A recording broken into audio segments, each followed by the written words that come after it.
Praise the Lord. Hallelujah. സന്തോഷമാണോ?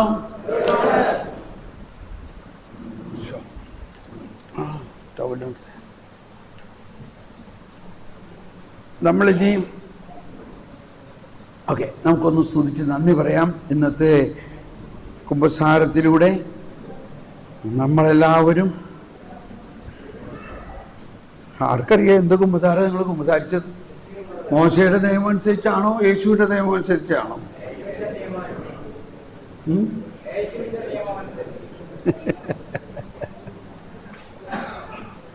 ഞാൻ ആലോചിക്കായിരുന്നു എന്തുകൊണ്ടാണ് ഞാൻ ഈ രാവിലെ ഇതൊക്കെ പറഞ്ഞതെന്ന്. ഇപ്പം ഞാൻ കുറേ കൗൺസിലിംഗ് അല്ല, കുറേ പേര് എൻ്റെ അടുത്ത് വന്നപ്പോഴാണ് എനിക്ക് മനസ്സിലായത്, വെറുതെ അല്ല, നിങ്ങളൊക്കെ മോശയുടെ പ്രവാചകരാണ്. ഇപ്പോഴും യേശുവിൻ്റെ സുവിശേഷ പ്രഘോഷകർ ആവണുള്ളൂ. ഞാൻ അത്ഭുതപ്പെടുകയാണ്. കർത്താവ് ഈശോമിശിഹാ പറഞ്ഞേക്കണ ഏറ്റവും പ്രധാന കാര്യം എന്താണ്? സുവിശേഷം പ്രഘോഷിക്കുക എന്ന് പറഞ്ഞ എല്ലാവരും സുവിശേഷം പ്രഘോഷിക്കുക. അപ്പം നമ്മൾ ഷെയറിങ് ഈ ഒരു ആശയം ഞാനൊന്ന് പറഞ്ഞോട്ടെ, എൻ്റെ അകത്ത് തന്നെ തിങ്ങി നിൽക്കുകയാണ്.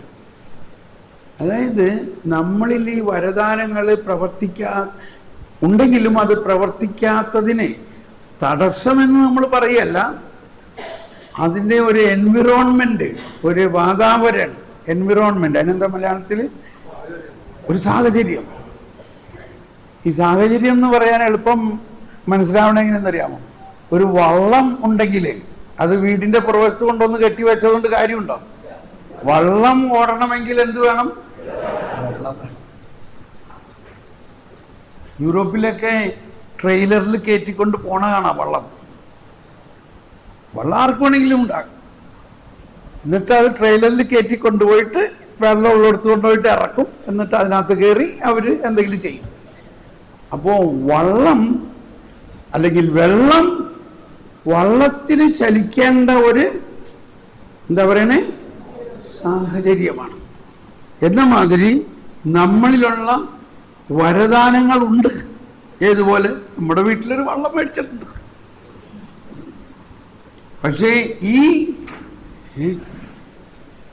നമ്മളിൽ ഉള്ള വള്ളം ചലിക്കണമെങ്കിൽ അതിനുള്ള വെള്ളം വേണം, അതിനുള്ള ഒരു വാതാവരണം, ഹിന്ദിയാണ് വരണത്, എൻവിറോൺമെന്റ്, സാഹചര്യം വേണം. മനസ്സിലായോ? നമ്മളിപ്പോഴും ഇങ്ങനെയൊക്കെ ചെയ്യുകയാണെങ്കിൽ ശരിക്കും കർത്താവ് ശിക്ഷിക്കൂട്ടാ. അതുകൊണ്ട് നീ ഇത്ര കുർബാന ചൊല്ലി പരിഹാരം നടത്തണം, ഇന്നത് ഏത് പരിഹരിക്കണം എന്നൊക്കെ പറഞ്ഞിരിക്കുകയാണെങ്കിൽ ആ വെള്ളത്തിൽ ഈ വള്ളം ഓടില്ല. മനസ്സിലാവണോ? അത് യേശുക്രിസ്തുവിൻ്റെ പ്രബോധനമല്ല. വീണ്ടും എൻ്റെ അകത്ത് ഇപ്പോൾ വരുന്നൊരു വചനം ഇതാണ്. ഇന്നത് എന്തുകൊണ്ടാണ് ഇത്ര ശക്തമായി വന്നു എന്ന് എനിക്കറിയില്ല. റോമർ 8, അതൊന്നുകൂടി പറയാണ്. റോമർ 8, 1, 2. ഇത് ഞാൻ ആദ്യം കേട്ടേക്കണത് നായിക്കാമ്പറമ്പിലച്ചൻ്റെ വളരെ ഉച്ചത്തിലുള്ള വലിയ ഹല്ലേലൂയ പറഞ്ഞിട്ടുള്ള, ഞാനതൊന്ന് മിമിക്രി ചെയ്താലോ? ഹല്ലേലൂയ, യേശുക്രിസ്തുവിനോട് ഐക്യപ്പെട്ടിരിക്കുന്നവർക്ക് ശിക്ഷാവിധിയില്ല.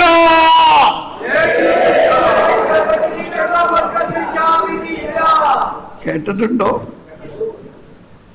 ഞാൻ പറഞ്ഞാലല്ലോ ഇല്ലേ? അച്ഛൻ എപ്പോഴും പറയണത് കേട്ടിട്ടുണ്ടോ? എന്നിട്ടും നിങ്ങൾക്കിത് മനസ്സിലായിട്ടില്ലേ? ഇതൊരു കാലത്ത് ഇവിടെ എല്ലാ കൺവെൻഷൻ പന്തലുകളിലും സ്ഥിരം പറഞ്ഞിരുന്ന വാക്കാണ്. പക്ഷെ നമ്മളിനി പഠിക്കേണ്ടതിന്റെ അടുത്ത വാക്കും കൂടിയാണ്. എന്താ അതിന്റെ അടുത്ത വാക്ക്? എന്തെന്നാൽ യേശു ക്രിസ്തുവിലുള്ള, കണ്ടോ, അവിടെ ആഴമായിട്ടൊരു ബോധ്യം വരണം. ഇപ്പൊ നമ്മൾ രാവിലെ യേശുവിന്റെ നിയമം എന്ന് പറഞ്ഞില്ലേ? ഇവിടെ പറഞ്ഞേക്കണ എന്താ? ഇവിടെ പറഞ്ഞേക്കണം എന്താ? ജീവാത്മാവിന്റെ നിയമം. അതായത് പരിശുദ്ധാത്മാവും ഒരു നിയമം കൊണ്ടുവന്നിട്ടുണ്ട്. ഇപ്പൊ എത്ര നിയമ? മോശയുടെ നിയമം, ക്രിസ്തുവിന്റെ നിയമം, പരിശുദ്ധാത്മാവിന്റെ നിയമം.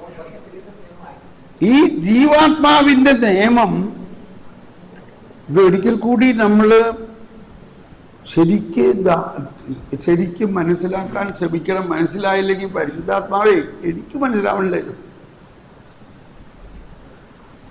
ഈ നിയമം നിന്നെ പാപത്തിൻ്റെയും മരണത്തിൻ്റെയും നിയമത്തിൽ നിന്ന് സ്വതന്ത്രനാക്കിയിരിക്കുന്നു. ഓക്കെ, ഇത് ഞാൻ ഒന്നുകൂടി റിപ്പീറ്റ് ചെയ്തതാണ്. കാരണം ഇപ്പോഴും ഇത് മനസ്സിലാക്കാൻ ബുദ്ധിമുട്ടുള്ളവരുണ്ടാകാം. അതുകൊണ്ട് നമ്മൾ പരിശുദ്ധാത്മാവിനോട് പ്രാർത്ഥിക്കണം. ഓക്കെ, നമുക്കൊന്നുകൂടി സ്തുതിച്ച് നന്ദി പറയാം. ഇന്ന് കേട്ട കാര്യങ്ങളും ഇന്നത്തെ ഗ്രൂപ്പിലുണ്ടായ കാര്യങ്ങളെ പറ്റി എല്ലാം ഒന്ന് നന്ദി പറഞ്ഞൊന്ന് സ്വതന്ത്രമായിട്ടൊന്ന് സ്തുതിച്ച് ഹല്ലേലൂയ, ഹല്ലേലൂയ.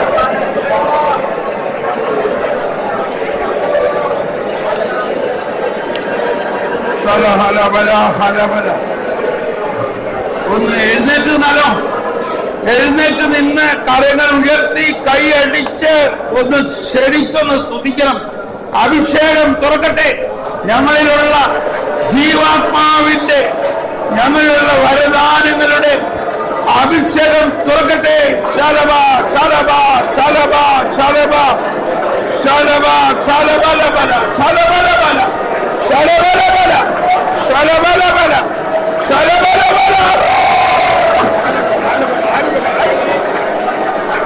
ശലബല ബലബല ബലബല ബലബല ബലബല ബലബല ശലബല ഹലബല ഹലബല ഹലബല ഹലബല.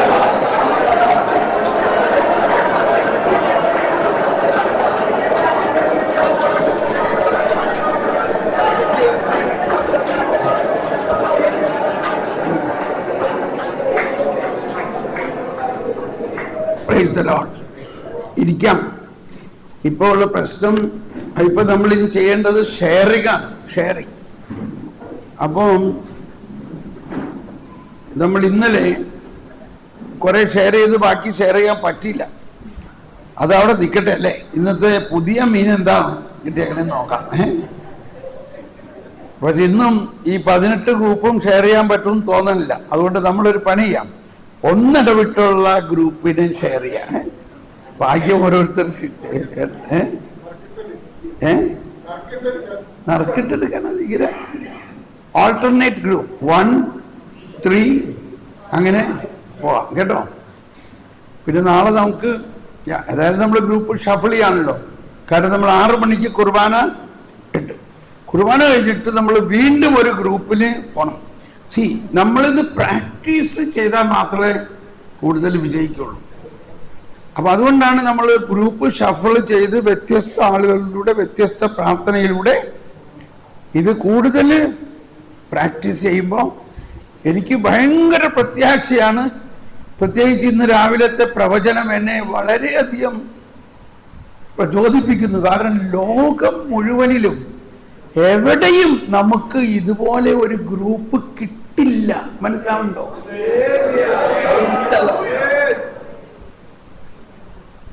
അതുകൊണ്ട് നിങ്ങൾ ദൈവത്തിന് പ്രത്യേകം നന്ദി പറയുകയും ആ പ്രവചനത്തെ മുറുക്കെ പിടിക്കുകയും, നമ്മൾ ഓരോരുത്തരിലും ഒരുപാട് വ്യത്യാസങ്ങൾ വരാനുണ്ട്. അതൊക്കെ ഈ ഗ്രൂപ്പിൽ പ്രാർത്ഥിക്കുമ്പോൾ ഓരോരുത്തരിലും പ്രവചനം തന്നെ വരും. അപ്പൊ ഗ്രൂപ്പിൽ പ്രാർത്ഥിക്കുമ്പോൾ ഒരാൾക്ക് നിങ്ങൾക്കൊരു പ്രവചനത്തിന്റെ വരമുണ്ട്, പ്രവചന വരമുണ്ട് ഉണ്ടെങ്കിൽ ഉണ്ട്. അത് പരിശുദ്ധാത്മാവാണ് പറയണത്.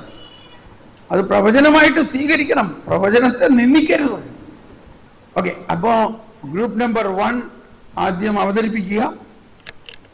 നമ്മൾ ക്ഷമയോടെ കേൾക്കുക. അതെല്ലാം പരിശുദ്ധാത്മാവ് തന്നെയാണ് പറയണതെന്നുള്ള ബോധ്യത്തിൽ പറയുക. ഒരു വലിയ എഞ്ചിനീയറാണ് ഇപ്പൊ നമ്മുടെ അടുത്ത് അവതരിപ്പിക്കാൻ പോണത്. പായോ, ഇവര് കഴിഞ്ഞ 2 ധ്യാനങ്ങളിൽ ഉണ്ടായിരുന്നതുമാണ്. കം, ഇതൊക്കെ കൊണ്ട് മാറ്റട്ടെ.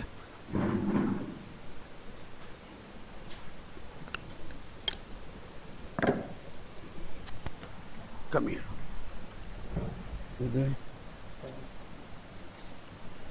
യെസ്.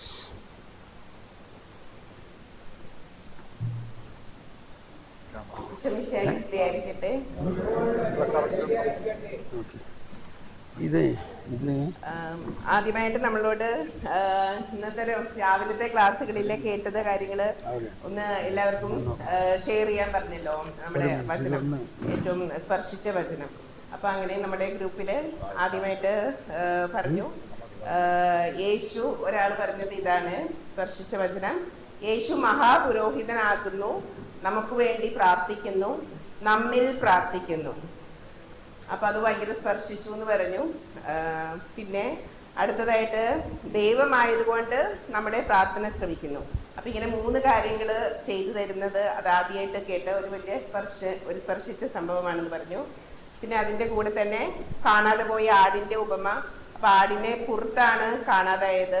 നാണയം ആണെങ്കിൽ നാണയത്തിന്റെ ഉപമയിൽ ആടിനെ ഉള്ളിൽ നിന്ന് കാണാതായി എന്ന് പറഞ്ഞു. അപ്പൊ ധൂർത്തപുത്രന്റെ ഉപമ വന്നപ്പോൾ അത് രണ്ടും കൂടി കണക്ട് ചെയ്താണ് പറഞ്ഞത്. പുറത്തേക്ക് പോയതിന്റെയും പിന്നെ അകത്തിരിക്കുന്ന പാപം ചെയ്തു പോയതും രണ്ടുപേരുടെയും ഒന്നിച്ചുള്ള ഒരു ഉപമയാണെന്നുള്ള ഒരു പുതിയ ഉൾക്കാഴ്ച കിട്ടി എന്ന് പറഞ്ഞു. പിന്നെ നിയമത്തിന്റെ അന്ധതയാൽ മറയ്ക്കപ്പെട്ട അന്ധൻ ഒരു അന്ധത ഉദിതനായ യേശു മാറ്റി. നിയമത്തിന്റെ അന്ധത മാറ്റിയപ്പോൾ പ്രകാശത്തിനായി. അത് സാബൂളിന്റെ സാബൂളിനെ എക്സാമ്പിൾ ആയിട്ട് പറഞ്ഞിരുന്നത് സ്പർശിച്ചു എന്ന് പറഞ്ഞു. പിന്നെ എല്ലാവരുടെയും ഒരു സംശയം ഉണ്ട്, സ്വർഗം അവസ്ഥയാണ് പറഞ്ഞത് എന്നും അത്ര ക്ലിയർ ആയില്ല എന്ന് പറഞ്ഞു. അത് കൂടെയുള്ളവർക്കും അത് മനസ്സിലാക്കാൻ പറ്റുന്ന വെച്ചാൽ ഒരു വചനം വെച്ച് പറഞ്ഞു, എന്റെ പിതാവിന്റെ ഭവനത്തിൽ അനേകം വാസസ്ഥലങ്ങളുണ്ട്. അപ്പൊ അതൊരു വാസസ്ഥലങ്ങൾ എന്ന് പറയുന്നത് ആണ്. അവിടെ യോഹന്നാന്റെ സുവിശേഷം 14:1 പറയുന്നുണ്ടല്ലോ വാസസ്ഥലങ്ങൾ എന്ന്. അപ്പൊ അതെങ്ങനെ അവസ്ഥയാണെന്നുള്ള ഒരു കൺഫ്യൂഷൻ വന്നു. അപ്പൊ ആർക്കും അതങ്ങനെ ഫുൾ ക്ലാരിഫൈ ചെയ്ത് കൊടുക്കാൻ സാധിച്ചിട്ടില്ല. അപ്പം ബ്രദർ പറഞ്ഞു തരുമോ, ബ്രദറിനോട് സംശയം പറയാൻ പറഞ്ഞായിരുന്നല്ലോ. അപ്പം ബ്രദർ ക്ലാരിഫൈ ചെയ്യുമെന്ന് വിചാരിക്കുന്നു. പിന്നെ എന്താണ് ദൈവകരുണ എന്നുള്ള വലിയൊരു ബോധ്യം കിട്ടിയ കാര്യം പറഞ്ഞു. ദൈവത്തിന് പാപികളോടുള്ള വാത്സല്യമാണ് കരുണ. അത് യേശുവിലൂടെയാണ് ആ പാപികളുടെ കരുണ ദൈവകരുണ ഏറ്റവും കാണിച്ചിരിക്കുന്നത് അത് യേശുവാണ്. ഇങ്ങനെ ഒരു വചനം ഏശയ്യ 1:18 പറയുന്നു, നിന്റെ പാപം രക്തം പോലെ ചുമപ്പാണെങ്കിലും ഞാൻ അതിനെ മഞ്ഞ് പോലെ വെണ്ണയുള്ളതാക്കി തീർക്കും. അപ്പൊ ദൈവത്തിന് പാപികളോടുള്ള കരുണയാണ് സ്പർശിച്ചതെന്ന് പറഞ്ഞു. ഇനി അടുത്തതായിട്ട് പിന്നെ നമ്മൾ എല്ലാവർക്കും വേണ്ടിയുള്ള പരസ്പര അഭിഷേകത്തിൻ്റെതായിരുന്നു. അപ്പൊ ആദ്യമായിട്ട് നമ്മൾ പ്രാർത്ഥിച്ച വ്യക്തിക്ക് നീ ഒരു പുണ്യവതിയാണെന്നുള്ളൊരു സ്വരം ആയിട്ട് കേട്ടു. പിന്നെ പരിശുദ്ധാത്മാവ് നിന്റെ മേൽ. അപ്പം അത് കഴിഞ്ഞപ്പോൾ അതിനെ ഒരു സ്ഥിരീകരിച്ചുകൊണ്ട് പരിശുദ്ധാത്മാവ് നിന്റെ മേൽ വരും, ആകെ നിന്നിൽ ജനിച്ചിരിക്കുന്ന ശിശു. അപ്പം ആ ശിശു എന്ന് പറയുന്നത് ഒരു പുതിയ അവസ്ഥ, പുതിയൊരു ശിശുവായി മാറുന്നതിൻ്റെ ഒരു അതാണ് കാണിക്കുന്നത് എന്നുള്ളത് പറഞ്ഞു. പിന്നെ ഒരു യാത്രയ്ക്കുള്ള എന്തോ വഴി ഒരുക്കുന്നുണ്ടെന്നുള്ള അത് കിട്ടി. അതൊരു വചനത്തിൽ കൂടിയാണ് കിട്ടിയത്. തോബിത്ത് 5:16 എന്നുള്ള വചനത്തിൽ കൂടെ കിട്ടി. പിന്നെ ഒരു ദർശനപരമായിട്ട് തോമാന്ന് എഴുതി കാണിച്ചു. അതിപ്പം അത് രോഗശാന്തി പരമാണെന്നുള്ള ഒരു ബോധ്യമാണ് കിട്ടിയത്. പിന്നെ പ്രയാസം അനുഭവിക്കുന്ന പോലെ ഉണ്ട് എന്ന് കിട്ടി. അതിൽ 1-2 പേർക്കും കൂടെ കിട്ടി. കർത്താവിന്റെ വഴികളിൽ നിന്നെ കാത്തുകൊള്ളും എന്ന വചനം വെച്ചും അത് സ്ഥിരീകരിക്കുകയുണ്ടായി. പിന്നെ അടുത്ത ആൾക്ക് സ്തുതിപ്പിന്റെ വരമുണ്ടെന്ന് മനസ്സിലായി. അത് ഇങ്ങനെ സ്തുതിച്ചുകൊണ്ടിരിക്കുമ്പോൾ ഭയങ്കര കൂടുതലായിട്ട് സ്തുതിക്കാൻ സാധിച്ചു. അപ്പൊ അതുകൊണ്ട് അങ്ങനെ സ്തുതിപ്പിന്റെ വരം ഉണ്ടെന്നുള്ളൊരു ബോധ്യം കിട്ടി. പിന്നെ പുതിയ ഭാഷാവരം ലഭിക്കുന്നു എന്നുള്ള ഒരു ഇൻസ്പിറേഷൻ പോലെയാണ് അത് കിട്ടിയത്. പിന്നെ ദർശനവരം ഉണ്ടെന്ന് മനസ്സിലാക്കിയത് ഇങ്ങനെ ഒരു ചെറിയൊരു ദർശനം വന്ന് അങ്ങനെ മാറി അങ്ങ് പോയി. അപ്പൊ അത് ദർശനവരം ആണെന്ന് മനസ്സിലാക്കി. പിന്നെ ശുശ്രൂഷാവരം എന്ന് തോന്നിക്കുന്നു എന്ന് പറഞ്ഞു. അപ്പം കർത്താവിന്റെ കാലിൽ ചുംബിക്കുന്നത് പോലെ ഇരിക്കുന്ന ഒരു ഇത് കണ്ടു, ഒരു സ്ഥിരീകരണം, ഒരു കാഴ്ച, ഒരു ദർശനം പോലെ കണ്ടു. പിന്നെ അത് അപ്പൊ വേറൊരാൾ പറഞ്ഞു അത് മറിയമാണെന്നുള്ള ഒരു സ്ഥിരീകരണം നടത്തി. പിന്നെ അപ്പൊ ദിവ്യകാരുണ്യത്തിൽ ഇരിക്കുമായിരിക്കും എന്നുള്ള വേറൊരു ഇതും കൂടെ കിട്ടി. അതിന്റെ കണക്ഷനായിട്ട് അങ്ങനെ മാറി മാറി അത് കിട്ടി. പിന്നെ ഒരാൾക്ക് നടന്ന് സെക്യൂർ മാളികയിൽ പോകുന്നത് പോലെ ഉള്ള ഒരു സംഭവം വന്നു. അപ്പൊ പ്രാവിന്റെ നിറകിൽ വിരിഞ്ഞിരിക്കുന്നതായിട്ട് ഒരാൾ കണ്ടു. അപ്പൊ അത് പരിശുദ്ധാത്മാവ് അവിടെ സെഖിയോൻ ഓടിച്ചാലിൽ ധ്യാനിച്ചിരുന്ന അങ്ങനെ മാതാവിന്റെ മേലും വന്നിരിക്കുന്ന പോലെ ഒരു അനുഭവമായിരിക്കുമെന്ന് മനസ്സിലാക്കി. പിന്നെ ഉന്നതങ്ങളിലൂടെ സവാരി നടക്കുന്നു എന്നുള്ള ഒരു സ്ഥിരീകരണം കൂടെ നടത്തി. പിന്നെ അടുത്തതായിട്ടുള്ളൊരു അടുത്ത ആൾക്ക് വേണ്ടി പ്രവചനവരം ഉള്ളതായിട്ട് തോന്നി. അതിങ്ങനെ നമ്മൾ സ്തുതിച്ചുകൊണ്ടിരുന്നപ്പം അങ്ങനെ അനുഭവപ്പെട്ടാന്ന് പറഞ്ഞ പ്രവചനവരം ഉള്ളതായിട്ട്. പിന്നെ കൂടാതെ പ്രബോധനവരം ഉള്ളതായിട്ട് വന്നു. പിന്നെ ജ്ഞാനം തരുന്നു, ഒരു വചനം വെച്ചിട്ട് പറഞ്ഞു. ജ്ഞാനം 16 എന്നുള്ള വചനം വെച്ചിട്ട് 16 ജ്ഞാനം 7ഉം 16ഉം പിന്നെ അങ്ങനെ വായിക്കാൻ പറഞ്ഞു. പിന്നെ വിഷമം എന്തൊക്കെയോ ഉണ്ടെന്നുള്ളൊരു തോന്നലുണ്ടായി. അത് 1-2 പേരും കൂടെ അത് പറഞ്ഞു. അങ്ങനെ വിഷമിക്കുന്നതായിട്ട് കാണുന്നുണ്ടെന്ന് പറഞ്ഞു. പിന്നെ ഭാഷമരുന്നുകൾ തരുന്നുണ്ടെന്ന് പറഞ്ഞു. പുൽമൈതാനത്തിൽ ഒരു ദർശനമായിട്ടാണ് കണ്ടത്. ഒരു പുൽ മൈതാനത്തിൽ ഓടിക്കളിക്കുന്നതായിട്ട് തോന്നി. അപ്പം അതൊരു സമാധാനത്തിന്റെ അനുഭവമായിരിക്കും. അതൊരു പിന്നെ വേറെ ഒരാൾ പറഞ്ഞു ഗർഭസ്ഥ ശിശുക്കളുടെ ഒരു ഇതിൽ കാണുന്നുണ്ട്. ഒരു വചനം വെച്ചിട്ട് പറഞ്ഞു, ജെറമിയ 1:5 ജനിക്കുന്നതിന് മുമ്പേ വിളിച്ചു, അങ്ങനെ ഒരു അവസ്ഥ. അപ്പം ഗർഭസ്ഥ ശിശുക്കളുടെ മിനിസ്ട്രി പോലെ ഉണ്ടെന്ന് പറഞ്ഞു. അപ്പം അതായിരിക്കും എന്ന് കണക്ട് ചെയ്ത് അത് മനസ്സിലാക്കി. അങ്ങനെ 2 വചനങ്ങളൊക്കെ കൂടി അത് മനസ്സിലാക്കാൻ സാധിച്ചു. പിന്നെ അടുത്തയാൾക്ക് അച്ഛനെ കാണിക്കുന്നുണ്ടെന്ന് പറഞ്ഞൊരു വേറൊരു അച്ഛൻ. അപ്പം അച്ഛൻ ആകാനുള്ള ആഗ്രഹം ഇങ്ങനെ അച്ഛനാകും എന്നൊക്കെ ആരൊക്കെയോ പണ്ട് പറഞ്ഞിരുന്നു. പിന്നെ വേറൊരാളപ്പോൾ പറഞ്ഞു അച്ഛന്മാരുമായിട്ടുള്ള പണ്ട് ഇങ്ങനെ ഒന്നിച്ച് കുറേ വാത്സല്യം കൊടുത്തിട്ടുണ്ടെന്നുള്ള ഒരു അനുഭവം ഇവിടെ പറഞ്ഞു. അപ്പം അതങ്ങനെ സ്ഥിരീകരിച്ചു. പിന്നെ വെളിപ്പാട് 3-ാം അധ്യായം 7 മുതൽ 8 വരെയുള്ള വാക്യങ്ങളാണ് ഒരാൾക്ക് വചനമായിട്ട് ലഭിച്ചു. പുതിയ വാതിലുകൾ തുറക്കുന്നു എന്നുള്ളൊരു ഇതായിരുന്നു.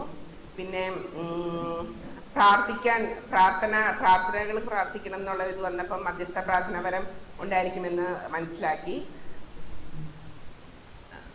പിന്നെ ഒരു പട്ടി ഇങ്ങനെ എണ്ണീറ്റിരുന്ന് ഇങ്ങനെ ചെയ്യണതായിട്ട് അങ്ങനത്തെ ഒരു ദർശനം കിട്ടി. അപ്പം പട്ടി ആക്രമിക്കാൻ വന്നിട്ടുണ്ടായിരുന്നു. അപ്പം പേടിച്ചിട്ട് അങ്ങനെ ഒരു സംഭവം ഉണ്ടായതായിട്ട് പറഞ്ഞു.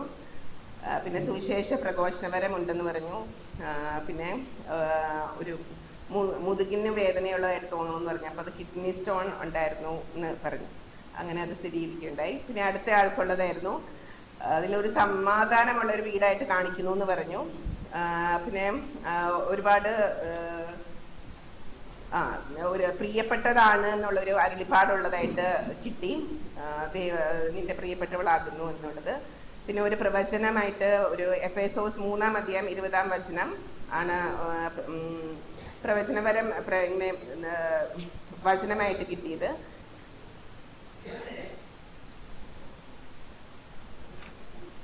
പിന്നെ ബൈബിൾ കെട്ടിപ്പിടിച്ചുകൊണ്ടിരിക്കുന്നു, അങ്ങനെയുള്ളൊരു ദർശനമായിട്ട് കിട്ടി.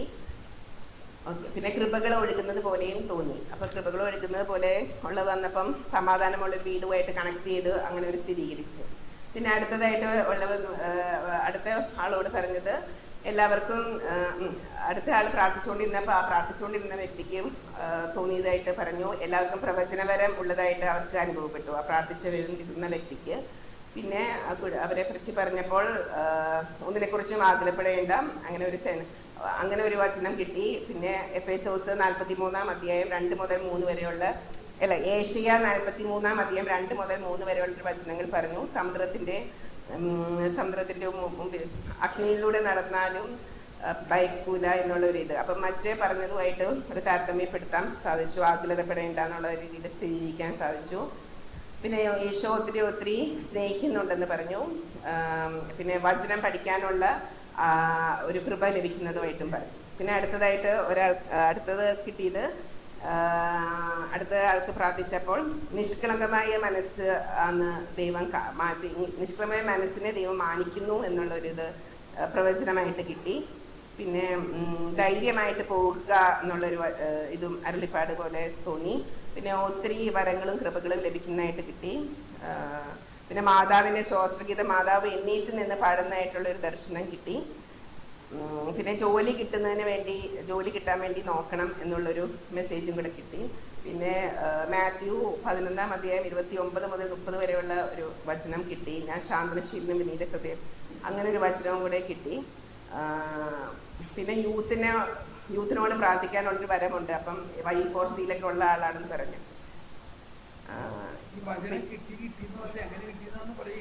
വചനം ദർശനത്തിൽ കൂടെ വചനമായിട്ടും പിന്നെ സ്വരമായിട്ട് വചനം സ്വരമായിട്ട് വരികയുണ്ടായി. അങ്ങനെയാണ് വചനം കിട്ടിയത് മുഴുവൻ വചനം സ്വരമായിട്ട് അപ്പം അങ്ങനെ പറയുകയാണ് ചെയ്തത്. വചനം സ്വരത്തിൽ കൂടെയാണ് വചനം കിട്ടിച്ചത്. അതിനർത്ഥം ദൈവം വ്യക്തിയോട് സംസാരിക്കണമെന്നല്ലേ? അതെ അതെ, എന്തോ ഒരു വലിയ കാര്യമാണ്.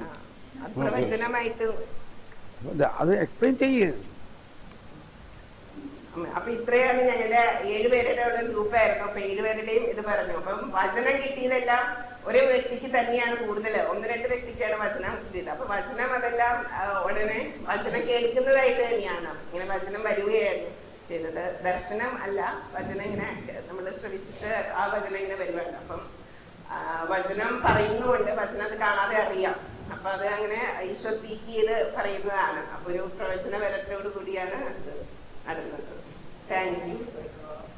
Very good. Thank you for your presentation. ഇതുകൊണ്ട് ഓക്കെ, ഗോഡ് ബ്ലെസ് യു. ഈ സംശയത്തിന് ഇപ്പൊ തന്നെ ഉത്തരം പറയാം. നമ്മളെല്ലാം ഇങ്ങനെയാ വിചാരിച്ചിരുന്നത് ചെറുപ്പം പോലെ സ്വർഗം എന്ന് പറയുന്നത് ഒരു സ്ഥലമാണെന്ന്. അപ്പൊ എനിക്ക് എങ്ങനെ അത് മനസ്സിലായെന്നുള്ളത് ഞാൻ പറയാം. 1999 ജൂലൈ മാസത്തിലാണ് ആ മാസത്തിലെ മാർപ്പാപ്പയുടെ ജനറൽ ഓഡിയൻസ്. ഇതൊക്കെ നിങ്ങൾ മനസ്സിലാക്കണം. മാർപ്പാപ്പ എല്ലാ ആഴ്ചയിലും ബുധനാഴ്ച സഭയ്ക്ക് വേണ്ടി ഒരു കാറ്റക്കിസം ചെയ്യുന്നുണ്ട്. അതിപ്പോ ലൈവായിട്ട് നമുക്ക് കാണാം. അപ്പോ ആ കാലഘട്ടത്തിൽ എന്നെ വളരെയധികം സ്വാധീനിച്ച ഒരു മാഗസീനാണ്, അല്ലെങ്കിൽ സഭയുടെ പ്രബോധനമാണ്, സഭയുടെ പത്രമാണ് ഒസർവാത്തോരെ റൊമാനോ എന്ന് പറഞ്ഞാൽ റോമിൽ നിന്ന് ഇറങ്ങുന്ന സഭയുടെ ഔദ്യോഗിക പത്രം. അപ്പോൾ ഒരിക്കൽ ഒരു അച്ഛൻ റോമിലെ ഡയസിസിൽ നിന്ന് ധ്യാനം കൂടാൻ ഇവിടെ വന്നൊരു മലയാളി അച്ഛൻ. ഞാനിത് കേട്ട വഴി അച്ഛൻ റോമിൽ നിന്നാന്ന് വന്നപ്പോൾ ഞാൻ പറഞ്ഞു, അച്ഛോ ഒരു ഉപകാരം ചെയ്യാമോ, ആ റോമിൽ നിന്ന് ഇറങ്ങണ പത്രത്തിന് എന്നെ ഒന്ന് പരിസംഖ്യ ചേർത്ത്. അപ്പൊ നമുക്ക് ഇവിടുന്ന് വലിയ അച്ഛനത് വളരെയധികം സന്തോഷമായി. അങ്ങനെ എനിക്ക് എല്ലാ ആഴ്ചയിലും ഒസർവാത്തോർ റൊമാനോ നേരിട്ട് റോമിൽ നിന്ന് വരാൻ തുടങ്ങി. അതായത് സഭയുടെ ഔദ്യോഗിക പത്രം, മാർപ്പാപ്പ ഓരോ ആഴ്ചയും നൽകുന്ന പ്രബോധനം അടങ്ങിയിരിക്കുന്ന പത്രം. ഇത് വായിക്കാൻ തുടങ്ങിയപ്പോൾ എനിക്ക് ആദ്യം ഉണ്ടായ ഒരു ചോദ്യം, ഇത് നമ്മൾ വിശ്വാസികളെല്ലാം ഇത് അറിയേണ്ടതല്ലേ അല്ലേ? ഇത് ചില അച്ഛന്മാർക്ക് വരുന്നുണ്ട്, അരമനയിൽ വരുന്നുണ്ട്, ജനറലേറ്റില് കൗൺസിലേറ്റിലൊക്കെ വരുന്നുണ്ട്. അവരത് നോക്കി അവിടെ ഒരു ഷെൽഫിൽ വെച്ചേക്കും. നമ്മൾ വിശ്വാസികൾ ഈ പേര് വരെ കേട്ടിട്ടുണ്ടാ പറയും. അപ്പൊ ഞാൻ എന്ത് ചെയ്തു, ഒരു പത്രത്തില് മാർപ്പാപ്പയുടെ പ്രബോധനങ്ങളുടെ മാത്രം 3-4 പത്രത്തിൽ 4 ആഴ്ചയില് സമാഹരിച്ച് മലയാളത്തിൽ അത് തർജ്ജമ ചെയ്ത്, എന്തുകൊണ്ട് നമുക്ക് ഇവിടെ മലയാളത്തിൽ അത് പ്രസിദ്ധീകരിച്ചൂടാ? അപ്പൊ ഞാൻ അതിന്റെ ഒരു സാമ്പിൾ ഉണ്ടാക്കി അന്നത്തെ നമ്മുടെ അത്യുന്നത കർദിനാൾ വർക്കി വിധേയത്തിൽ പിതാവിന്റെ അടുത്ത് കൊണ്ടുപോയി. ഞാൻ എന്താ ചെയ്യണമെന്നുള്ളത് കൃത്യമായിട്ട് മനസ്സിലാകാൻ വേണ്ടി ഒരു പത്രം അടിച്ചു. പ്ലസ് ഇവിടെ കൊടുത്ത് DTPയിൽ കൃത്യമായിട്ടൊരു പത്രം അടിച്ചുണ്ടാക്കിയിട്ട് ഞാൻ പറഞ്ഞു, ഇത് റോമിൽ നിന്ന് എല്ലാ ആഴ്ചയിലും മാർപ്പാപ്പ നൽകുന്ന പ്രബോധനം എല്ലാ വിശ്വാസികൾക്കും വേണ്ടിയുള്ളതല്ലേ? അതുകൊണ്ട് എനിക്ക് ഇങ്ങനെ ഒരു പ്രേരണയുണ്ടായി. ഇത് ഞങ്ങൾ ഇങ്ങനെ മലയാളത്തിൽ തർജ്ജമ ചെയ്ത് ഒരു മാഗസീനാക്കി ഇത് പ്രസിദ്ധീകരിക്കാൻ അനുവാദം തരുമോ? പിതാവ് എന്നെ ഇങ്ങനെ സൂക്ഷിച്ചു നോക്കി കുറച്ചു നേരം. ഞാൻ വിചാരിച്ച് കഴിഞ്ഞടാ, അനുവാദമൊന്നും കിട്ടില്ല, ഇതൊക്കെ സഭയുടെ ഔദ്യോഗിക ആളുകൾക്കല്ലേ ഇതൊക്കെ ചെയ്യാനുള്ള ഉത്തരവാദിത്തമുള്ളൂ, നമുക്കതിനും അതൊന്നും കിട്ടില്ല എന്ന് വിചാരിച്ച. പക്ഷേ പിതാവ് സൂക്ഷിച്ച് നോക്കിയിട്ട് പറയാണ്, തോമസ് പോളെ, നിനക്ക് ഈ ഐഡിയകളെ എവിടുന്ന കിട്ടണേ? ഓ, സമാധാനമായി. ഞാൻ വിചാരിക്കുകയാണ്, ഇവിടെ എന്തോരം പ്രസ്സുകളുണ്ട്. വ്യാനി പ്രസ് ഉണ്ട്, സത്യദീപ് ഉണ്ട്, എല്ലാ രൂപതയ്ക്കും പ്രസ്സുണ്ട്, പത്രമുണ്ട്. അവരാർക്കും തോന്നാത്തത് നിനക്ക് തോന്നിയല്ലോ. അതുകൊണ്ട് ധൈര്യമായിട്ട് ഇത് വിശ്വാസികൾക്കുള്ളതാ. I give you sanction. അങ്ങനെ അപ്പസ്തോലിക പ്രബോധനം എന്ന് പറഞ്ഞ് ഓരോ ആഴ്ചയിലും മാർപ്പാപ്പ സഭയ്ക്ക് നൽകുന്ന പ്രബോധനത്തിനെ 4 ആഴ്ചത്തെ സമാഹരിച്ചൊരു മാഗസീനാക്കി പ്രസിദ്ധീകരിക്കാൻ തുടങ്ങി. അപ്പൊ അന്ന് ഇന്നത്തെ മാതിരി യൂട്യൂബോ വാട്സപ്പോ ഇന്റർനെറ്റോ ഒന്നും അധികമില്ല. ഇത് ഇന്റർനെറ്റിലും അന്ന് വരുന്നുണ്ടായിരുന്നു. അങ്ങനെ പ്രസിദ്ധീകരണം നടത്തുന്ന സമയത്ത് ഞാൻ എല്ലാ ആഴ്ചയിലും ഇത് വരാൻ നോക്കിയിരിക്കുകയാണേ. ഈ ആഴ്ച മാർപ്പാപ്പ എന്താ പറഞ്ഞേ? മാർപ്പാപ്പ പറഞ്ഞു എന്ന് പറഞ്ഞത് വെറും ഒരു ന്യൂസ് റീഡർ പറയണമാരില്ല. സഭയിൽ പരിശുദ്ധാത്മാവ് ഈ കാലഘട്ടത്തിൽ വിശ്വാസികൾക്ക് നൽകുന്ന പ്രബോധനമാണ്. നിങ്ങളൊന്ന് മനസ്സിലാക്കണത്. ആ പ്രബോധനത്തെ സഭയുടെ ഔദ്യോഗിക പ്രബോധനമാണത്. അങ്ങനെ ഇരിക്കുമ്പോ ഒരാഴ്ചത്തെ പത്രത്തിൽ വന്നിരിക്കുകയാണ്, സ്വർഗം ഒരു സ്ഥലമല്ല, അതൊരവസ്ഥയാണ്. 1999 ജൂലൈയിലാണ്. എനിക്കിത് കണ്ടുപിടിച്ചത് ഞാൻ ഉടനെ വായിച്ചു. മലയാളത്തിൽ തർജ്ജമ ചെയ്തപ്പോ എന്താ, കാറ്റഗിസത്തിലെ ഈ പറഞ്ഞ ഖണ്ഡികളെല്ലാം ഉദ്ധരിച്ചുകൊണ്ട് ജോൺ പോൾ രണ്ടാമൻ മാർപ്പാപ്പ സഭയ്ക്ക് നൽകിയ പ്രബോധനമാണ്. എനിക്കത് ഭയങ്കര ആവേശം കയറിയിട്ട് സ്വർഗം, നരകം, ശുദ്ധീകരണ സ്ഥലം, ഇത് 3നെ കുറിച്ചും പ്രബോധനമുണ്ട്. അത് 3ഉം സ്ഥലമല്ല എന്ന് തന്നെയാണ്. ഒന്നാമത്തെ കാര്യം, എനിക്ക് ഒരു സംശയമില്ല മാർപ്പാപ്പ പറഞ്ഞത് കേട്ട് കഴിഞ്ഞാൽ. പിന്നെ മനസ്സിലാവുന്നുണ്ടോ നിങ്ങൾക്കൊക്കെ എവിടെ നിന്ന് ഈ സംശയം വരണേ? ഞാൻ എന്റെ കാര്യമാണ് പറഞ്ഞത്. ഞാൻ സഭയുടെ ഔദ്യോഗിക പ്രബോധനം വായിച്ചിട്ട് നിങ്ങൾക്കത് വിശ്വസിക്കാൻ പറ്റില്ലെങ്കിൽ എന്ത് വിശ്വാസം നിങ്ങൾക്ക്? ആദ്യം അതാണ് കറക്റ്റ് ചെയ്യേണ്ടത്. തോമസ് പോൾ പറഞ്ഞെന്നാണ് പറഞ്ഞേ. ഞാനീ പറയണതിനെല്ലാം ഉപോത്ബലകമായ റെക്കോർഡ് ഹാജരാക്കുന്നുണ്ട്. ഒന്നും എന്റെ ബുദ്ധിയിൽ കൊള്ളുന്നതല്ല. എല്ലാം സഭയുടെ, എല്ലാത്തിനും സഭയുടെ പ്രബോധനം ഉദ്ധരിച്ചിട്ടാണ് പറയണത്. ഇങ്ങനെ ഒരു ശൈലി നമ്മൾ പഠിക്കണം. അച്ഛന്മാരുടെ ധ്യാനത്തിലും അവരെ സ്പർശിക്കണത്, ഇവനിതൊക്കെ എങ്ങനെ പഠിച്ചു? ഈശോരോട് പറഞ്ഞു, അക്ഷരാഭ്യാസം ഇല്ലാത്ത ഇവൻ എങ്ങനെ പഠിച്ചു? തിയോളജി പഠിക്കാത്ത ഇവൻ. നമ്മൾക്കിതൊക്കെ പഠിക്കാനുള്ള സംവിധാനമുണ്ട്. കാറ്റഗിസവും മാർപ്പാപ്പയുടെ പ്രബോധനങ്ങളെല്ലാം നമുക്ക് അവൈലബിൾ ആണ്. നമ്മൾ അതൊന്നും കേൾക്കാതെ ഈ അടുക്കള മാഗസീനും വായിച്ചുകൊണ്ട് വല്ലവരും പറഞ്ഞതും പറഞ്ഞുകൊണ്ടിരിക്കാനിപ്പോ. അപ്പൊ നമ്മൾക്ക് ഇങ്ങനെ ഇരിക്കുള്ളൂ. സ്വർഗം സ്ഥലവും തന്നെ പറഞ്ഞിരുന്നോ? ഇത് പറയുമ്പോ ഒക്കെ എടുത്ത് ചോദിക്കാറുള്ള ഒരു ചോദ്യം ഇതാണ്. അപ്പൊ ഈശോ പറഞ്ഞത് എന്താ? ഞാൻ നിങ്ങൾക്കായി ഒരു സ്ഥലം ഒരുക്കിയിരിക്കുന്നു. സ്ഥലം എന്നല്ലേ പറഞ്ഞേക്കണത്. അപ്പൊ ഇതാണ് ഈ ബൈബിളിന്റെ ഭാഷ. അതിൻ്റെ അക്ഷരാർത്ഥത്തിലും അതിൻ്റെ ആന്തരികാർത്ഥത്തിലും അതിൻ്റെ ആത്മീയാർത്ഥത്തിലും പിന്നെന്താണ് ആ കാറ്റഗിസം വാക്യാർത്ഥം. അതും 118 കാറ്റഗിസത്തിൽ 118 ഖണ്ഡികയിലാണ് പറയുന്നത് ബൈബിള് എങ്ങനെ വ്യാഖ്യാനിക്കണം. ബൈബിള് വ്യാഖ്യാനിക്കുന്നതിന് സഭയുടെ പ്രബോധനമുണ്ട്. 118 ഇതുണ്ടോ? സംഭവങ്ങളെ ഒരു പദ്യമായിട്ടും കൂടിയുണ്ട്. സംഭവങ്ങളെ കുറിച്ച് സംസാരിക്കുന്ന അക്ഷരാർത്ഥം, വിശ്വാസത്തിലേക്ക് നയിക്കുന്ന പ്രതീകാത്മകാർത്ഥം, എങ്ങനെ പ്രവർത്തിക്കണമെന്ന് ചൊല്ലുന്ന ധാർമ്മികാർത്ഥം, അന്ത്യമെന്തെന്ന് ചൊല്ലുന്ന സനാതനാർത്ഥം. ഇങ്ങനെ 4 അർത്ഥത്തിലാണ് ഒരു വചനത്തെ മനസ്സിലാക്കേണ്ടത്. അപ്പൊ ഇത് നിങ്ങൾ വായിച്ചോളൂ. അപ്പോൾ ഒരു സ്ഥലം എന്ന് അവിടെ എഴുതി വിചാരിച്ചുകൊണ്ട് അതിനെ എങ്ങനെ നമ്മൾ വ്യാഖ്യാനിക്കണം? സ്ഥലം തന്നെയാണ്. പക്ഷേ ആരുടെ സ്ഥലം? പിതാവും പുത്രനും പരിശുദ്ധാത്മാവും വസിക്കുന്ന സ്ഥലം. ഈശോ പറഞ്ഞു, നിങ്ങളുടെ ഹൃദയം അസ്വസ്ഥമാകേണ്ട, ദൈവത്തിൽ വിശ്വസിക്കുവിൻ, എന്നിലും വിശ്വസിക്കുവിൻ. ഉണ്ട് ഉണ്ടോ? അതാണ്. അപ്പൊ അവിടെ പറയുന്നത്, എൻ്റെ പിതാവിന്റെ ഭവനത്തിൽ നമുക്കൊരു സ്ഥലമുണ്ട്. എന്താണ്? എവിടെ പിതാവിന്റെ ഭവനം? അപ്പൊ ഇതെല്ലാം പഠിക്കണം. അപ്പൊ അത് കഴിഞ്ഞിട്ട് ഈശോ പറഞ്ഞേക്കുന്ന ഒരു കാര്യമാണ്, ഞാൻ പോയി. അതാണ് മനസ്സിലാക്കേണ്ടത്. ഞാൻ പോയി.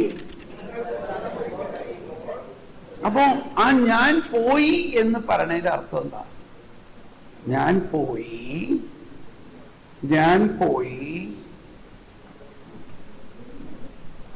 നിങ്ങൾക്ക് സ്ഥലം ഒരുക്കി കഴിയുമ്പോൾ ഞാൻ ആയിരിക്കുന്നിടത്ത് നിങ്ങളുമായിരിക്കേണ്ടതിന് ഞാൻ വീണ്ടും വന്ന് നിങ്ങളെയും കൂട്ടിക്കൊണ്ടു പോകും. ഇതൊക്കെ ഒന്ന് ഇരുത്തി കുറേ നേരം ധ്യാനിക്കണം. ഞാൻ ഈ 14-ാം അധ്യായം എന്ന് പറഞ്ഞാൽ എന്നെ സംബന്ധിച്ച് എൻ്റെ ബൈബിളിലൊന്ന് കളർ ചെയ്ത് ബൈബിളിന്റെ കടലാസ് പോയി. ഇപ്പൊ ഞാൻ കളർ ചെയ്തില്ല. അപ്പൊ അവിടെ ഞാൻ പോയി എന്ന് പറഞ്ഞാൽ അതിന്റെ അർത്ഥം, ഞാൻ കുരിശിൽ നിങ്ങൾക്ക് വേണ്ടി പീഡ സഹിച്ച് നിങ്ങളെ വിശുദ്ധീകരിച്ച് നിങ്ങളെ സ്വർഗത്തിലേക്ക് കൊണ്ടുപോകുന്നതിനുള്ള വിശുദ്ധീകരണം നടത്തും. നല്ല കള്ളനോട് എന്താ പറഞ്ഞ്? ഇന്ന് നീ എൻ്റെ കൂടെ പറുദീസായിലായിരിക്കും. എന്തുകൊണ്ടാ? ഈശോ അവന്റെ പാപം ഏറ്റെടുത്തിരിക്കുന്നു. അതാണ് ഞാൻ പോയി എന്ന് പറയുന്നതിന്റെ അർത്ഥം. ഞാൻ പോയി എന്ന് പറഞ്ഞ പീഡാസകലം മരണത്തിലൂടെ നിങ്ങൾക്ക് വേണ്ടി ഞാൻ സ്ഥലമൊരുക്കുന്നു. എന്നിട്ട് ഞാൻ വീണ്ടും തിരിച്ചു വരും. ഞാൻ പോയി നിങ്ങൾക്ക് സ്ഥലം ഒരുക്കി കഴിയുമ്പോൾ ഞാൻ ആയിരിക്കുന്നിടത്ത് നിങ്ങളുമായിരിക്കാൻ ഞാൻ വീണ്ടും വന്നു. അതെന്താ? ഞാൻ ആയിരിക്കുന്നിടത്ത്, അതായത് ഞാൻ മരിച്ചു, അടക്കപ്പെട്ടു, എന്നാൽ ഞാൻ എൻ്റെ പിതാവിന്റെ ഭവനത്തിലേക്ക് സ്വർഗാരോഹണം ചെയ്യുന്നിടത്ത് നിങ്ങളും എൻ്റെ കൂടെ ആയിരിക്കാൻ ഞാൻ വീണ്ടും വരും. അതെന്റെ ഉയർപ്പാണ്. ഞാൻ ഉയർത്ത് നിങ്ങളെ എൻ്റെ കൂടെ ഞാൻ കൊണ്ടുപോകും. എവിടെ കൊണ്ടുപോകും? ഞാനായിരിക്കുന്നിടത്ത്. എവിടെ ഞാനായിരിക്കുന്നിടത്ത്? പിതാവിന്റെ സന്നിധിയിൽ, പിതാവിനോടൊപ്പം. ഞാൻ പിതാവിൽ നിന്ന് വന്നു. പിതാവിൽ ആയിരുന്ന നിത്യവചനമായ ഞാൻ മനുഷ്യദേഹം ധരിച്ചു വന്നു. അപ്പോ നമ്മുടെ കുർബാനയിലെയും അനാഫറയിലും ഇതൊക്കെ അവൻ സ്വർഗത്തിൽ നിന്ന് ഇറങ്ങി വന്നു, സ്വർഗം വിട്ടു, ഭൂമിയിലേക്ക് വന്നു. സ്വർഗം വിട്ട് ഭൂമിയിലേക്ക് വന്നു. മലയാളം കുർബാന പുസ്തകം നോക്കുകയാണെങ്കിൽ അതില് ഇപ്പോ ഈ കാലഘട്ടത്തിൽ തിയഡോറിന്റെ ആ പ്രാർത്ഥനകളിലൊക്കെ ഉണ്ട്. അവൻ നമ്മുടെ രക്ഷയ്ക്കായി, അതിനല്ല, അവിടെ കുഴപ്പമില്ല, നമ്മുടെ രക്ഷയ്ക്കായി സ്വർഗം വിട്ടിറങ്ങി. സ്വർഗം വിട്ട് ഇറങ്ങി. അപ്പൊ എവിടെ പിന്നെ സ്വർഗം? സ്വർഗം വിട്ടവൻ ഇറങ്ങി. അവൻ ആരായി? മനുഷ്യനായി. മനുഷ്യരോട് കൂടെ വസിക്കാൻ തുടങ്ങി. സ്വർഗം ഭൂമിയിൽ ഇറങ്ങി. മരിച്ചു കഴിയുമ്പോ കേട്ടാ മതി. സ്വർഗം ഭൂമിയിൽ ഇറങ്ങി, ആദത്തിനും ആരെങ്കിലും ഒന്ന് പാടി. സന്തതികൾക്കും പറുദീസായിൽ പുനരധിവാസം നൽകുന്നതിനായി സ്വർഗം തന്നെ ഭൂവിലിറങ്ങി മഹിതാത്ഭുതമേ. എപ്പോഴാ ഇതൊക്കെ പറഞ്ഞത്? മൃതസംസ്കാര ശുശ്രൂഷയിലാണ്. അതുകൊണ്ട് ഇപ്പോഴൊന്ന് കേട്ടോ. അതുവരെ നോക്കിയിരിക്കണം, അല്ലെങ്കിൽ ഇത് കേൾക്കാൻ. ഓർക്കുന്നുണ്ടോ ഇങ്ങനൊരു പാട്ട്? അത് ആ ട്യൂൺ എനിക്ക് കിട്ടണില്ലോ. ആരെങ്കിലും ആ ട്യൂണിലൊന്ന് പാടാമോ? മൃതസംസ്കാര ശുശ്രൂഷയുടെ ട്യൂണിൽ കന്യാസ്ത്രീമാര്. ആ, വെരി ഗുഡ്.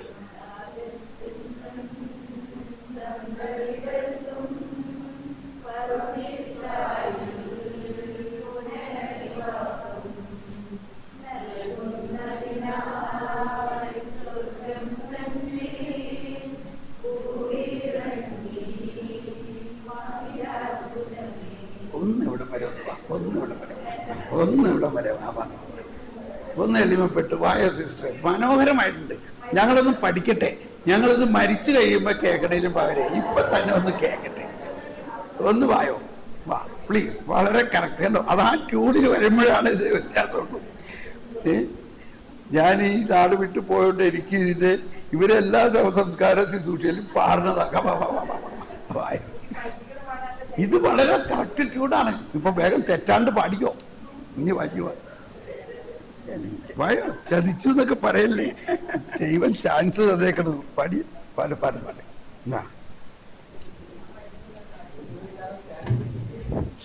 സ്വർഗം ഭൂമിയിലിറങ്ങി കറക്റ്റ്. ആദത്തിനും സന്തതികൾക്കും പറുദീസായിൽ പുനരധിവാസം നൽകുന്നതിനായി സ്വർഗം തന്നെ ഭൂവിലിറങ്ങി മഹിതാത്ഭുതമേ. Very good, very good. God bless you. Very good. ഇത് എല്ലാവർക്കും ഭയങ്കര ബോധ്യം നൽകുന്നതാണ്. നമ്മളിത് ആ സമയത്ത് മരിച്ച ആളെ കുറിച്ചുള്ള ദുഃഖവും പ്രയാസത്തിലും ഈ കാര്യമൊക്കെ മറന്നുപോകും. ഈ മൃതസംസ്കാര ശുശ്രൂഷയിലാണ് ഒരുപാട് രഹസ്യങ്ങൾ പ്രഘോഷിക്കപ്പെടുന്നത്. ആ പുസ്തകം വീട്ടിൽ വെച്ചൊന്ന് അല്ലാണ്ടൊന്ന് വായിച്ചു നോക്ക്. അതായത് ഈ ഉത്ഭവപാപം ചെയ്ത ആദവും ഹവ്വയും എന്തൊരു വലിയ പാപം ചെയ്തു, നമ്മളെയൊക്കെ പാപത്തിൽ ആഴ്ത്തി. എന്നിട്ട് ഇപ്പൊ അവരെവിടെയാ? അവരെവിടെയാ? അവര് സ്വർഗത്തിലാ.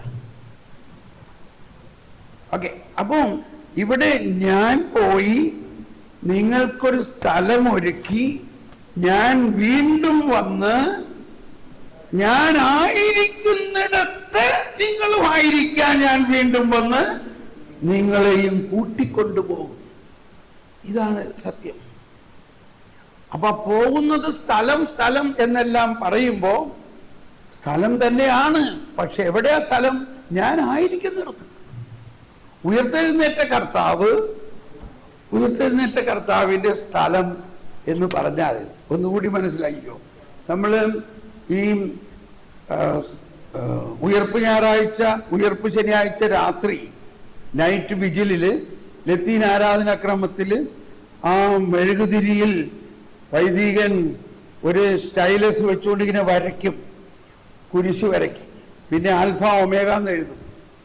ആ സമയത്ത് പ്രാർത്ഥന നിങ്ങളൊന്ന് കേൾക്കേണ്ടതാ. അത് ഇംഗ്ലീഷിൽ ഞാൻ പറയാം ആദ്യം. Christ today, yesterday, today and Forever is same. ക്രിസ്തു ഇന്നലെയും ഇന്നും എന്നും ഒരാൾ തന്നെ, ആൽഫായും ഒമേഗായുമാകും. എന്നിട്ട് പിന്നെ 2026 എന്ന് പറയുമ്പോ സമയവും ആധിപത്യവും എല്ലാം അവൻ്റേതാകുന്നു.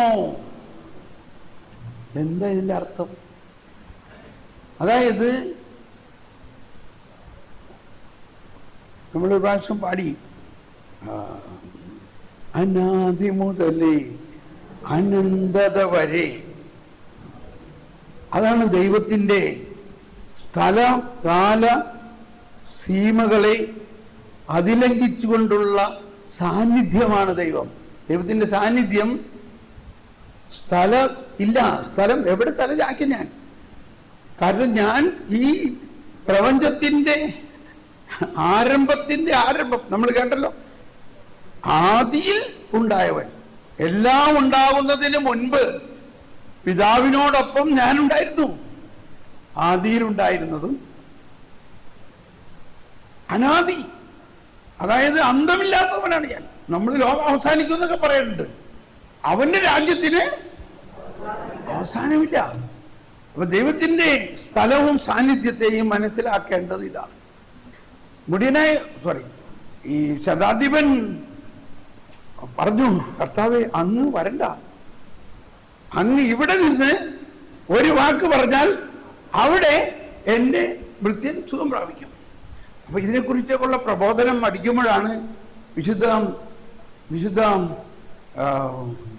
ജെറോമും വിശുദ്ധ ജോൺ ക്രിസോസ്റ്റോം പിതാവെല്ലാം പറയുന്നത്, എന്തുകൊണ്ടാണ് അയാൾ അങ്ങനെ പറഞ്ഞത്? അയാളുടെ വിശ്വാസത്തിന്റെ പ്രത്യേകത ഈശോ പുകഴ്ത്തി. എന്താണ് അപ്പൊ അയാൾ വിശ്വസിച്ചത്? ഒരു ഉത്തരം, അയാൾ വിശ്വസിച്ചത് ഈ നിൽക്കുന്ന ആള് ഒരു ആശാരിയല്ല. ചിലർക്ക് അവനൊരു ആശാരി ചെറുക്കൻ, ഔസേപ്പിന്റെ മോൻ, നമുക്കറിഞ്ഞൂടെ? അവന് ഈ കഴിവൊക്കെ എങ്ങനെയുണ്ടായി? ഇതാണ് ചിലർ അവനൊരു പ്രവാചകൻ, ചിലര് അവന്റെ അടുത്ത് പറഞ്ഞവരെയൊക്കെ രോഗശാന്തി നടത്തിങ്ങനെയൊക്കെ. ഇയാൾ വിശ്വസിച്ചത് എന്താ? ഇവൻ സർവാധിപനാകുന്ന സർവവ്യാപിയാകുന്ന ദൈവം തന്നെ ആകുന്നു എന്ന് അവൻ വിശ്വസിച്ചു. എങ്ങനെ അവനാ വിശ്വാസം കിട്ടി? ചോദ്യം. വിശ്വാസം ദൈവത്തിൽ നിന്നല്ലാതെ എങ്ങനെ കിട്ടണേ? ഇപ്പൊ ദൈവം തന്നെ കൊടുത്തതാണത്. എന്തിനാണ് പിന്നെ കർത്താവ് ഈ ഡ്രാമ ഇവിടെ ഒരുക്കിയേക്കണത്? കർത്താവ് തന്നെ കൊടുത്ത വിശ്വാസമാണത്.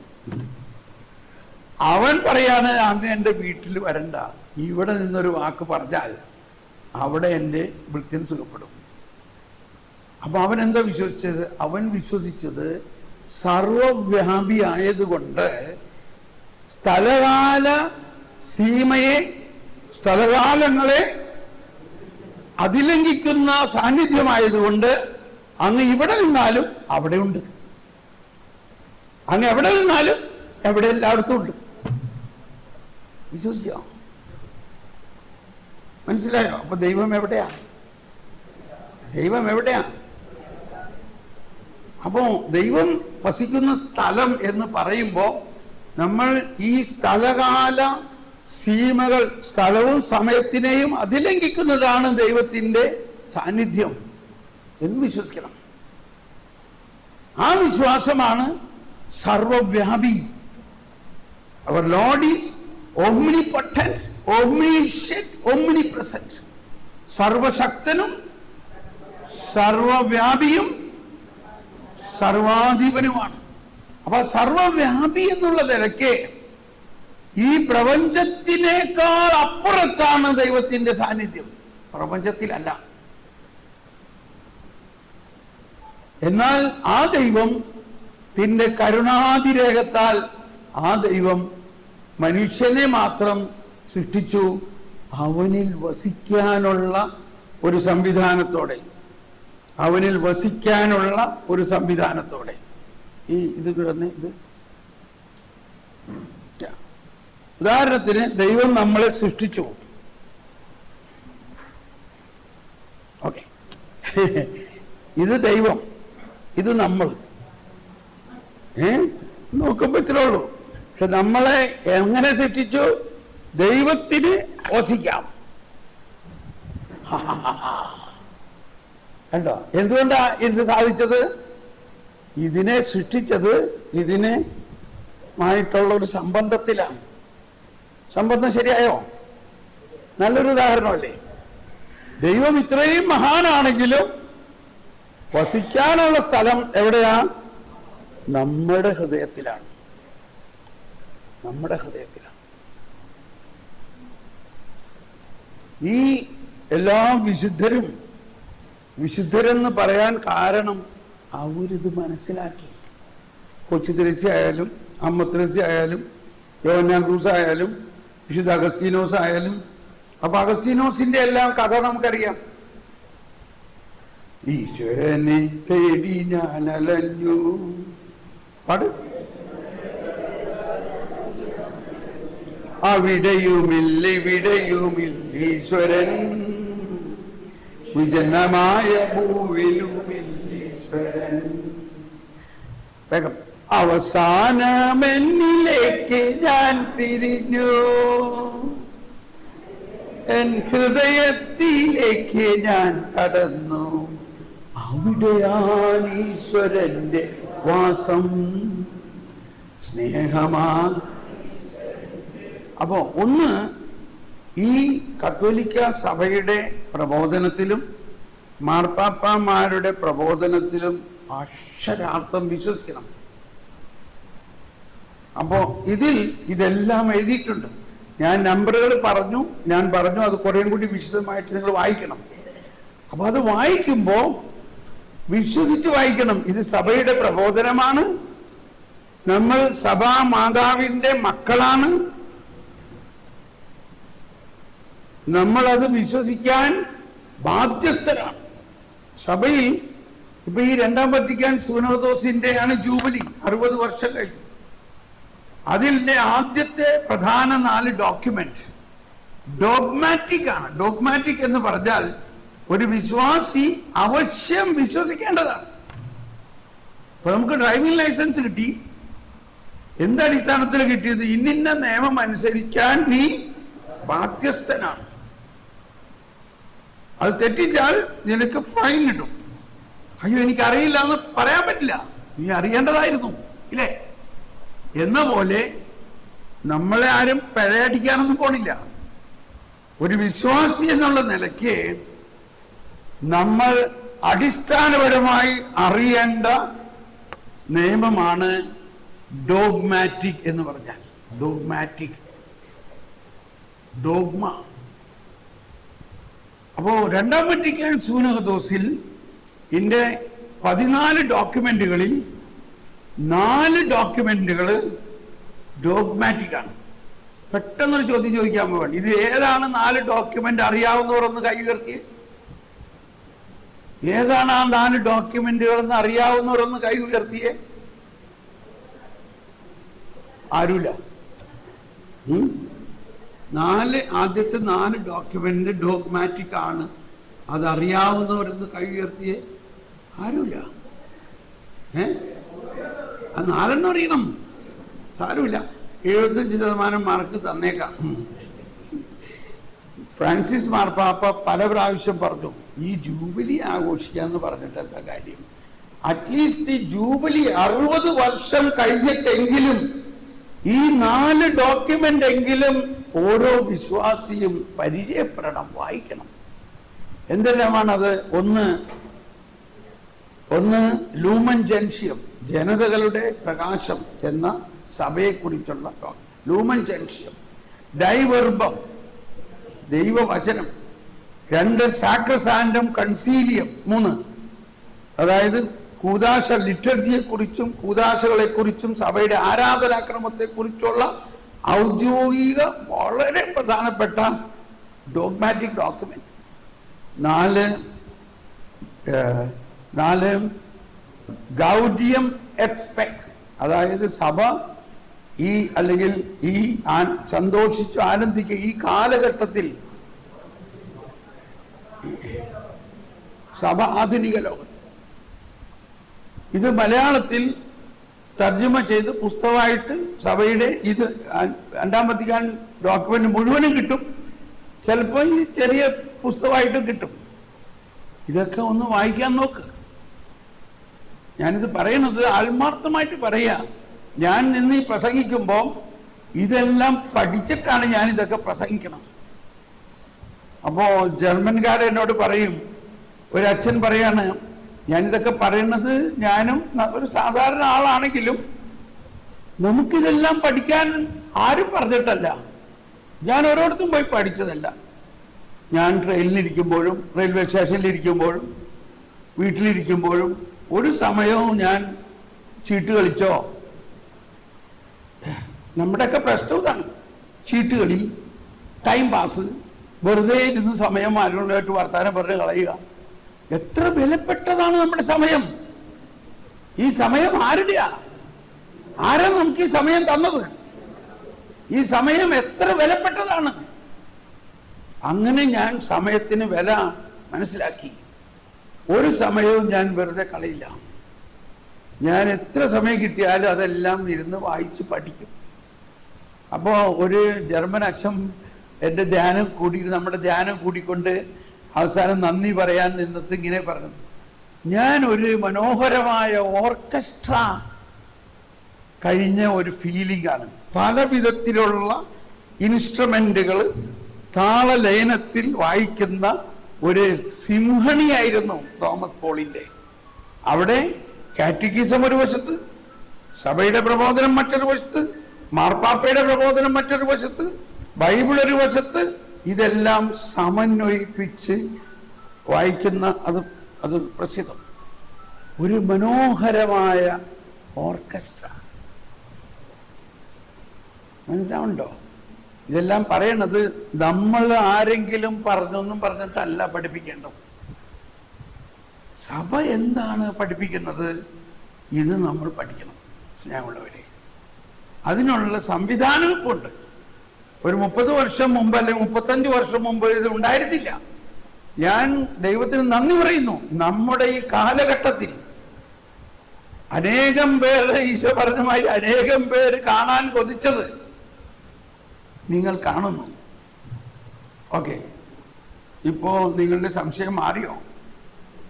ഇനി മാറിയിട്ടില്ലെങ്കിൽ പരിശുദ്ധാത്മാവേ ജ്ഞാനം തരണേ എന്ന് പ്രാർത്ഥിക്കണം. ദൈവത്തിൻ്റെ ജ്ഞാനത്തിന് മാത്രമേ നമ്മുടെ ഉൾക്കണ്ണുകളെ തുറക്കാൻ പറ്റുള്ളൂ. ഒരു പാട്ടുണ്ട്, വെളിച്ചം തരേണമേ, വെളിച്ചം തരേണമേ, നിത്യമാ പ്രകാശമേ. ഓക്കെ, അപ്പോ അങ്ങനെയെല്ലാം പ്രാർത്ഥിച്ചാൽ ചിലപ്പോൾ മനസ്സിലാവും. നീ മനസ്സിലായില്ലെന്ന് വെച്ച് പേടിക്കൊന്നും വേണ്ട. നിങ്ങൾ ഇവിടെ വെച്ച് തന്നെ സ്വർഗത്തിലാണ്. എന്തുകൊണ്ടാ? ഈശോ എന്താ പറഞ്ഞ, ഞാനായിരിക്കുന്നിടത്താണ് നിങ്ങൾ.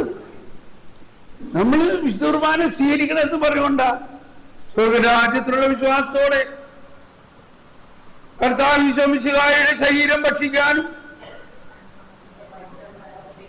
തിരുരക്തം പാനം ചെയ്യാനും തിരുസഭ നിങ്ങളെ ക്ഷണിക്കുന്നു. എന്റെ ശരീരം ഭക്ഷിക്കുന്നവൻ എന്റെ രക്തം പാനം ചെയ്യുന്നവനിൽ ഞാൻ വസിക്കുകയും അവൻ എന്നിലും വസിക്കും. മതിയോ? അപ്പൊ നമ്മൾ എവിടെയാ? നമ്മൾ ഈശോയിലാണ്.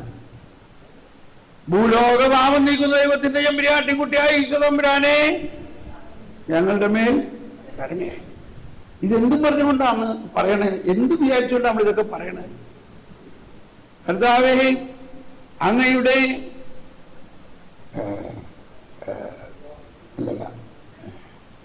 don't look at our sins but look at the faith of your church and grant us peace. ഞങ്ങളുടെ പാപങ്ങളെ പരിഗണിക്കാതെ, ഇതൊക്കെ കേൾക്കണ്ടെങ്കിൽ നമുക്ക് വിശ്വസിക്കാൻ പറ്റുന്നില്ല. എന്തുറ്റി പറയണേ? പാപങ്ങളെ പരിഗണിക്കാതെ സഭയുടെ വിശ്വാസത്തെ തൃക്കൺ പാർത്തുകൊണ്ട്.